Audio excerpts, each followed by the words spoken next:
Hello everyone, my name is Keith, amateur radio call WD4PTJ. And today I'm going to talk about DX and the ARRL DXCC, DX Century Club. And what does that mean? In 1935, Clinton B. DeSoto, amateur radio call W1CDB, in a QST article wrote, How to Count Countries Worked, a New DX Scoring System. The basic rule is simple and direct. Each discrete geographical or political entity is considered to be a country. He never intended that all DXCC entities would be countries in a political sense. So let's talk about just what does that mean. As I said, Mr. DeSoto didn't intend that all DXCC entities would be countries in a political sense. Let's think about it this way. If you're a ham radio operator here in Tennessee, where I am, and you work Hawaii, you think of that's quite a feat. That feels like DX to you. You know, that feels like you've achieved something more than if you just talked to Washington State. However, Hawaii is a part of the 50 United States, but you still feel like you've worked DX. So all DXCC entities are not political countries. In the case of the United States, the actual 50 United States comprises 3 DXCC entities. The lower 48 states are one entity. Alaska is a totally separate entity, and Hawaii is another entity. So you begin to see kind of how that works. You feel like you've worked something a little more special, like you've worked DX if you've talked to Hawaii or Alaska, than if you talk to even a state on the West Coast if you're over on the East Coast. So that kind of gives you maybe a beginning idea of how the DXCC works as far as what are entities. And as hams, we tend a lot of times to say, I worked a new country. You know, I say it, but when you apply for the DXCC Award, you'll notice that when you fill out the form, it has you to list entities, not countries, but entities. So all the, quote, countries or entities on the DXCC list are not political countries. I don't know how the breakdown is. Probably half of them aren't political countries, or they, in some cases, are territories of a parent country, so to speak.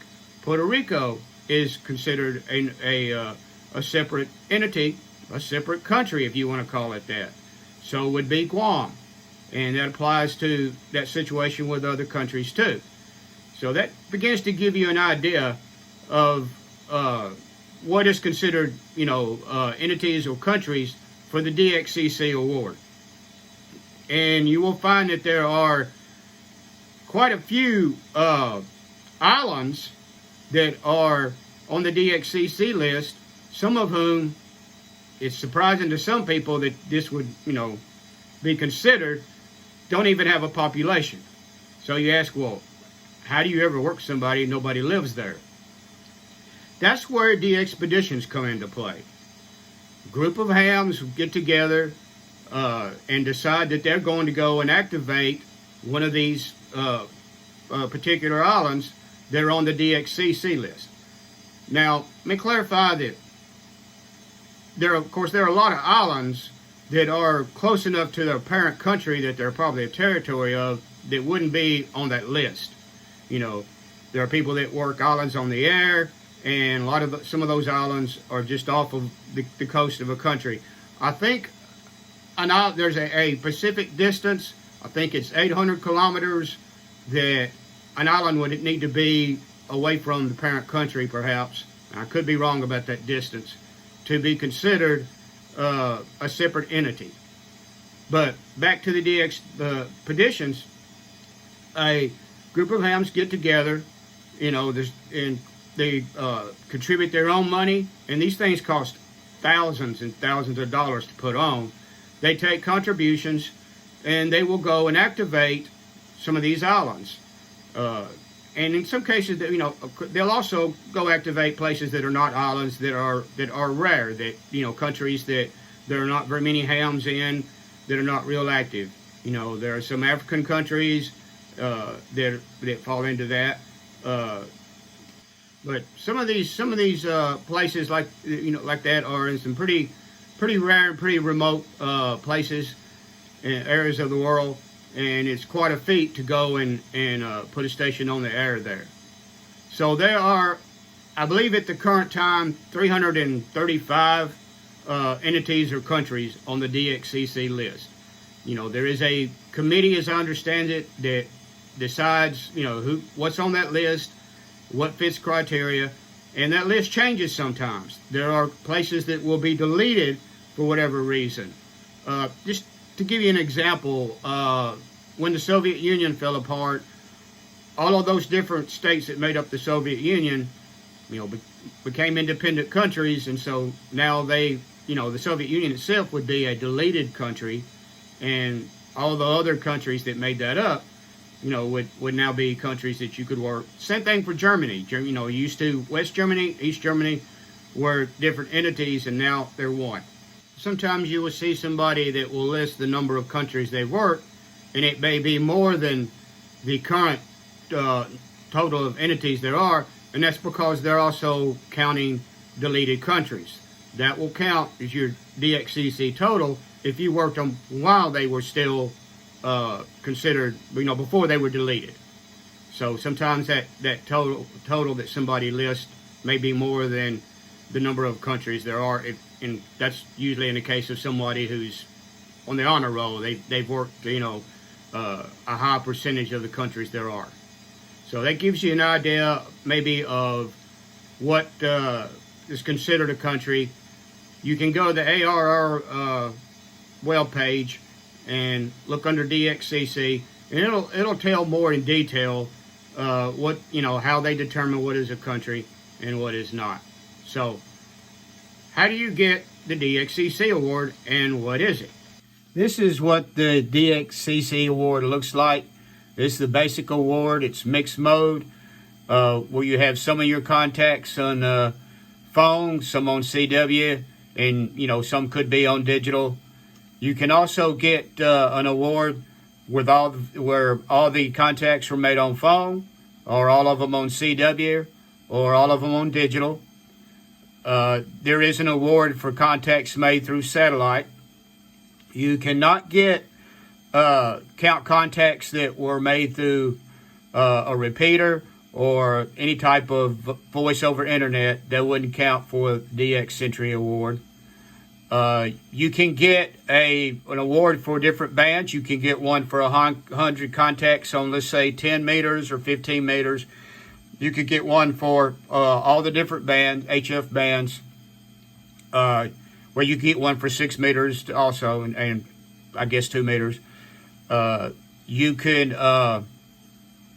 there is a 5-band DXCC Award for working 100 contacts on 5 different HF bands. So how do you get the DXCC Club Award?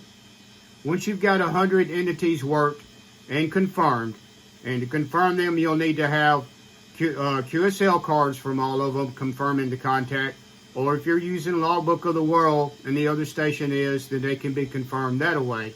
You'll need, if you're using QSL cards, you'll need to send all the cards in with the application to the ARRL to get the award. Sometimes you will be able to find people at Hamfest that are certified DXCC card checkers, and they can check your cards there, and then you can send the application in without having to send in all the cards. So that's how you go about applying for the award. On another topic, you'll hear people talk about the most wanted DXCC or rare countries.